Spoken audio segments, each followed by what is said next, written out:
लोग को पीडीएफ चाहिए और व्हाट्सएप ग्रुप से ज्वाइन होना है तो इस दिए गए नंबर पे आप लोग को हाई लिख के भेजना है। 1 2 3 3 मोबाइल नंबर दिए गए हैं। आप लोग तीनों मोबाइल नंबर पे कॉल या मैसेज करके जानकारी ले सकते हैं। नंबर इस प्रकार है आप लोग का 82 71 51 62 88 62 076 61 880 90 31 42 92 38। चलिए मैम, तब तक सभी स्टूडेंट को लव यू ऑल। जय हिंद, जय भारत।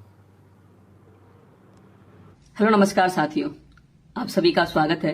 अभी अभी मिनिस्ट्री ऑफ एजुकेशन ने गाइडलाइन जारी की है कोचिंग्स के लिए, जो कोचिंग के लिए महत्वपूर्ण है और जो आप बच्चे तैयारी कर रहे हैं उनके लिए महत्वपूर्ण है। दोनों के लिए महत्वपूर्ण होंगी। कोचिंग क्या नहीं कर सकता, स्टूडेंट्स के लिए क्या हिदायत दी गई है और क्या जुर्माना रहने वाला है, इसके अलावा क्यों ये गाइडलाइन जारी हुई है, उसके बारे में बातचीत करने वाले हैं। सबसे पहली बात, सबसे महत्वपूर्ण है कि कोचिंग 16 वर्ष से कम उम्र के बच्चे को एडमिशन नहीं देगा। कोई भी कंडीशन हो, उसका एनरोलमेंट 16 वर्ष से कम उम्र में नहीं होना चाहिए।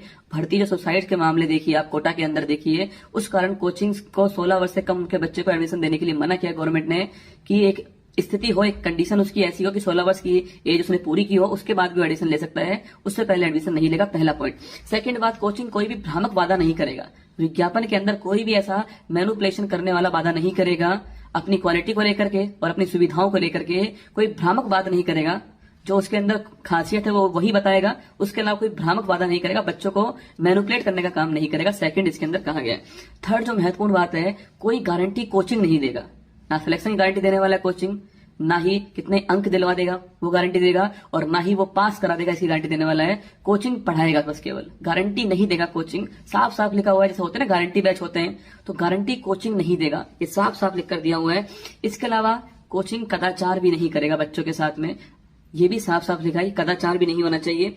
इसके अलावा कोचिंग में जो टीचर्स होंगे उनकी मिनिमम क्वालिफिकेशन जो है ग्रेजुएशन होने वाली है, मतलब कि स्नातक हो उनके पास, जैसे कि बीए हो, बीएससी हो या बीटेक हो, कोई भी फील्ड हो उसके अंदर ग्रेजुएशन होना बड़ा जरूरी है। इससे कम का आपके क्वालिफिकेशन अनिवार्य है, इससे कम का क्वालिफिकेशन आपके लागू नहीं होगा, इससे कम नहीं होनी चाहिए क्वालिफिकेशन, ऐसा कहा गया है। तो टीचर्स के लिए मिनिमम क्वालिफिकेशन कोचिंग के अंदर, ट्यूटर्स के लिए लिखा है बाकायदा, ट्यूटर्स भी लिखा है ना, मिनिमम क्वालिफिकेशन कोचिंग के लिए कितनी चाहिए, वो टीचर्स के लिए ग्रेजुएशन चाहिए, स्नातक चाहिए, ये भी लिख कर दिया गया है।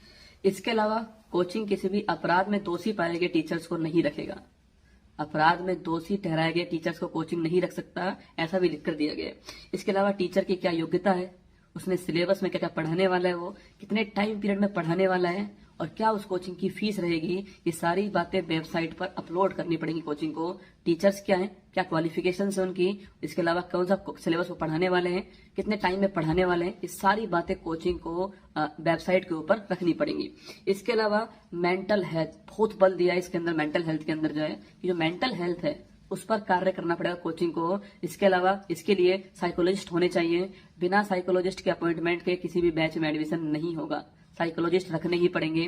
इसके अलावा मेडिटेशन है, योगा है, मतलब मेंटल हेल्थ को स्ट्रॉन्ग कैसे करे बच्चों की, उस पर कोचिंग को भी ध्यान देना होगा, क्योंकि कोचिंग बच्चा अधिकांश टाइम अपना कोचिंग के अंदर ही स्पेंड करता है। तो मेंटल हेल्थ एक बड़ा इशू है, जो कि तो आप देख रहे होंगे सुसाइड जो हो रही है आपके, वो सारा मेंटल हेल्थ कोच उसके पीछे जो है, मतलब वो कंडीशन आना बच्चे की जिसमें बच्चा अपनी जिंदगी को छोड़ने के लिए इच्छुक होता है, वो मेंटल हेल्थ का कारण होता है। तो मेंटल हेल्थ बच्चों की इतनी ना बिगड़ पाए, वो सही रहे, उसके लिए एक अच्छा इंसान बनाया जाए बच्चों को, उस पर भी बल देना पड़ेगा। इसके अलावा ये सब कार्य जो किए गए, अगर ये सब कार्य कोचिंग ने नहीं किए, और भी बहुत सारी गाइडलाइन जारी हुई हैं, अगर ये सारे कोचिंग ने नहीं किए तो उनके ऊपर 1 लाख रुपए का जुर्माना, पेनल्टी लग सकता है। इसके अलावा पंजीकरण भी रद्द हो सकता है, ऐसा साफ साफ लिख कर दिया है। आप सोच रहे होंगे कि एकदम से क्या हुआ शिक्षा मंत्रालय को कि उन्होंने ये गाइडलाइन जारी की है। पहला बिंदु, बढ़ती हुई आत्महत्या जो है वो कारण बन चुका है आपके, आप कोटा देख लीजिए, मतलब कि जो छोटे छोटे बच्चे होते हैं वो सुसाइड कर रहे हैं, वहां पर इतना उनके ऊपर बर्डन होता है वहां पढ़ाई का, तो वही बड़ा कारण हो रहा है। तो बढ़ती हुई आत्महत्या। सेकंड, बढ़ती हुई आग की घटनाएं, दिल्ली देखिए अभी कुछ दिनों पहले ही घटना है।